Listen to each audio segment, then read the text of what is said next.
Olá, amigos! Novamente com vocês, o Radar do Mundo Judaico, por Marcos L. Ziskin. No dia de hoje, nós vamos falar sobre qual é o sistema de proteção financeira dado à população de Israel em caso de guerra ou terrorismo.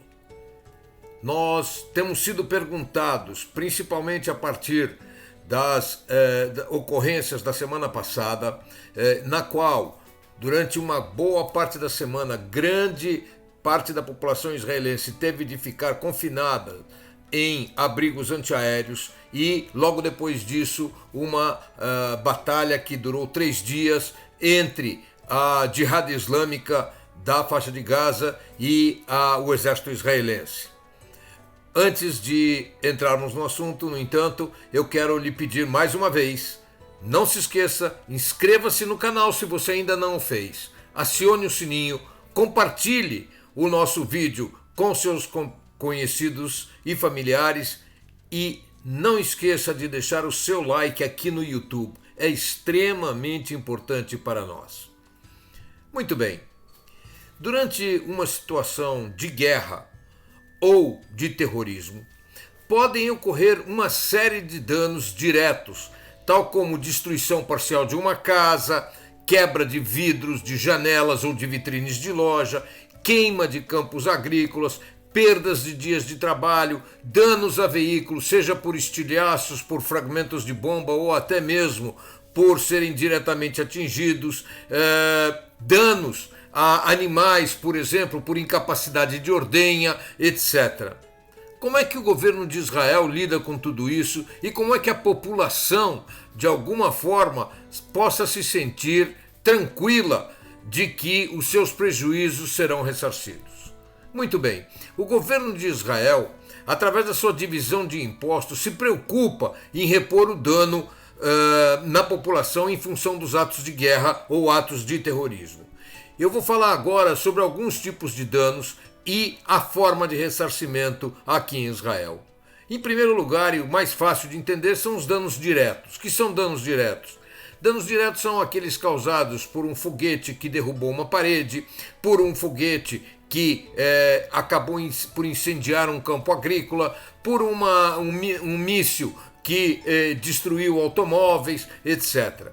No caso de danos diretos, o governo paga a diferença entre o valor do bem danificado e o seu valor após o dano, ou então o custo das despesas para restaurar aquele bem à situação anterior, o que for menor entre os dois. Mas há os danos indiretos. O que são danos indiretos? Por exemplo, perda de comestíveis que estragaram porque não puderam chegar ao mercado. Perdas de receita de lojas que tiveram que ficar fechadas durante o período de confrontos. Neste caso, o governo paga 100% do dano. Novamente, a diferença do valor se for um bem, entre o valor do bem antes de ser danificado e imediatamente após o dano. Então imaginemos, por exemplo, um lote de maçãs, que já não tem mais qualidade de ir ao mercado. Está amassada, está um pouco passada, etc. Mas ela ainda pode ser vendida para a fábrica de sucos. Todas as despesas de restauração são colocadas, por exemplo, neste caso, a diferença entre o preço dessas maçãs no mercado e o preço após a venda para a fábrica de suco. Também os lucros cessantes daquela instituição são ressarcidos pelo governo. Existe uma outra forma de causar prejuízo, o que nós chamamos em Israel de ordem de um general. É quando um general das Forças Armadas de Israel dá instruções necessárias para preservar ou salvar vidas, ou ainda preservar e salvar propriedades, e ele, para deixar uma área protegida, impede que pessoas cheguem a um determinado local ou saiam daquele local, como aconteceu recentemente no entorno da faixa de Gaza. Isso pode ocasionar, por exemplo, máquinas paradas que possam acabar enferrujando, manutenções suspensas que precisem ser reiniciadas desde o começo, absenteísmo no trabalho, etc. Estas despesas também são ressarcidas. Há as perdas salariais. Empresa são obrigadas a pagar os salários dos seus empregados sem qualquer desconto, mas ela receberá do governo o valor dos dias em que os trabalhadores não puderam vir trabalhar. Assim, ao invés de ter de pagar a funcionário por funcionário no país, se ressarce de forma cumulativa às empresas e estas se ressarcem a seus funcionários. No entanto, pode acontecer das pessoas não terem possibilidade ou vontade de fazer levantamento dos valores perdidos. Então, existem em Israel duas rotas, uma chamada Rota Vermelha e uma chamada Rota Verde. Começamos pela Rota Verde. A Rota Verde é uma rota em que o governo pré-estipula quais são os tipos de danos possíveis e qual é o valor da reposição para aquele tipo de dano. As empresas, pessoas, organizações, etc., que tiveram danos e optarem pela Rota Verde, receberão o valor determinado por aquela tabela sem necessidade de apresentação de nenhuma documentação. Ou seja, se parte do pressuposto que se ela estava em tal zona, isto sim ocorreu e o valor a ser ressarcido é X. Muitas vezes, o proprietário do imóvel, da empresa ou do bem danificado não concorda com aquele valor. Ele acha que tem direito a uma indenização maior, porque aquele valor não é suficiente. Neste caso, ele entra pela Rota Vermelha. A Rota Vermelha é extremamente mais demorada e depende de provas. São necessários documentos que subsidiem o pedido feito por tal pessoa ou empresa. No entanto, existe ainda uma terceira forma, que é a chamada antecipação de valores. A pessoa pode dizer ao governo: eu não tenho tempo para esperar e não tenho dinheiro para fazer os consertos necessários. O governo, neste caso, pode antecipar valores ao prejudicado. No entanto, há um problema grave.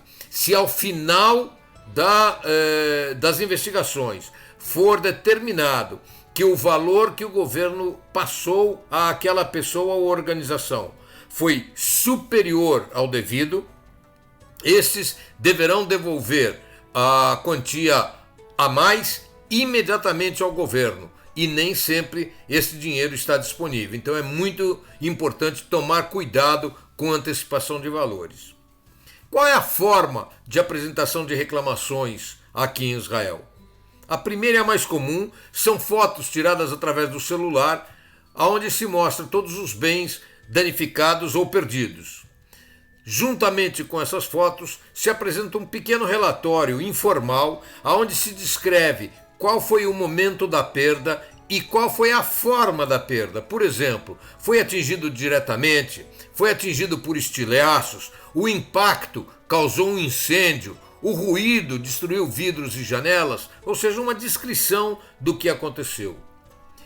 Caso aquela empresa ou aquela pessoa tenha seguro, a primeira coisa a fazer é verificar junto à seguradora se aquele tipo de risco está coberto. Se o tipo de risco estiver coberto, a seguradora irá fazer o ressarcimento e não o governo. Quando há uma destruição parcial ou total de bens imóveis, é necessário que seja feita, ou não é necessário, perdão, é conveniente que seja feita uma avaliação por um membro da Associação Nacional de Avaliadores. Isso é importante porque esta associação é reconhecida e a declaração do avaliador, neste caso, tem fé pública. O custo da avaliação também será reembolsado pelo governo. Agricultores que perderam suas colheitas devem fotografar o campo e as partes atingidas, devem indicar a perda da colheita. Eventualmente, se alguma doença foi